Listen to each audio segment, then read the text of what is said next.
Avui hem vingut als Jardins Artigas de la Pobla de Lillet per descobrir el Berguedà. Estem contemplant una obra arquitectònica de Gaudí plena de fonts i ponts inspirada a la natura de la comarca. I és que és un miratge de la frondositat del Berguedà i del seu clima mediterrani humit. Poseu-vos còmodes, que comencem! El Berguedà es situa al nord de la província de Barcelona i és l'enllaç entre el Prepirineu i la Depressió Central. El nord de la comarca és muntanyosa i està formada per la Serra del Cadí i Moixeró i el mític massís del Pedraforca.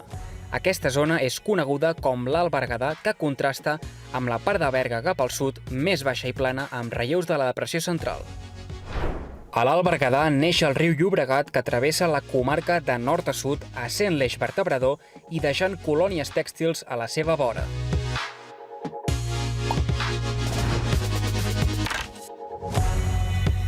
El cas més conegut és el congelador de Bagà. Estem col·locats a un lloc estratègic per registrar fred. Primer, perquè estem encaixonats entre les serres del Moixeró, rebent la influència dels seus aires freds. Segon, travessa el curs inicial del Bastareny, refredant l'ambient. I per últim, a l'hivern la radiació solar és força escassa, a les 3 del migdia ja comença a fer-se fosc i acumulem moltes hores nocturnes. Igual que a Bagà, hi ha altres punts freds a l'Alt Berguedà que reuneixen característiques similars, com Guardiola de Berguedà o Castellar de N'Hug.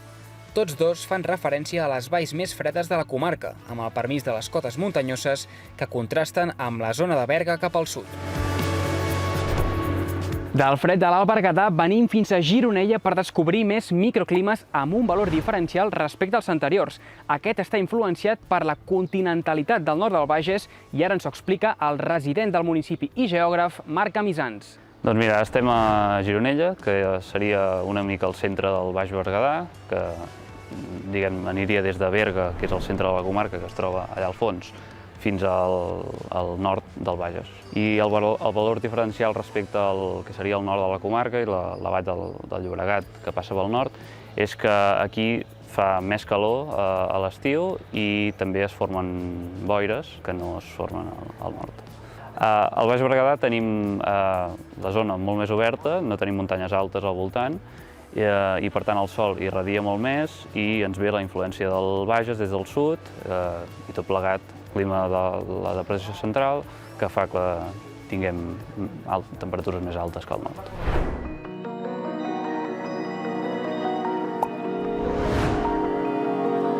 Com veieu, tanta aigua transportada pel Llobregat al seu pas per Gironella ens dona la pista que el Berguedà és una zona húmida amb molts dies de pluja que deixen registres abundants al llarg de l'any, tot i que també trobem matisos.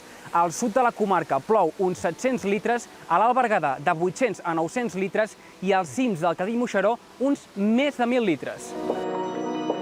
Les èpoques de pluja varien en funció del lloc de la comarca. L'hivern és el període més sec en general.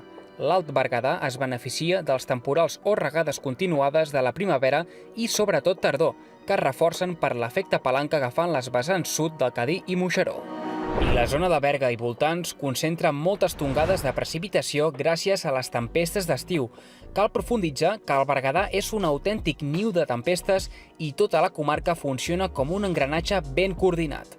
Primerament, les altes i abruptes muntanyes creen fluxos ascendents de vent desenvolupant grans torres de cumulonimbus. Posteriorment, les nuvolades busquen l'energia en forma de calor que s'agrupa a les valls i zones baixes i, finalment, és allà on descarreguen els ruixats i tempestes explosives. Si travesseu de sud a nord la comarca, veureu que el primer que ens trobem són alzines, pins blancs i carrasques. Ens estan indicant que és la zona menys humida del Berguedà. A mesura que ens endinsem, anirem trobant més poblacions de roure i pi roig perquè la temperatura refresca i la pluja augmenta.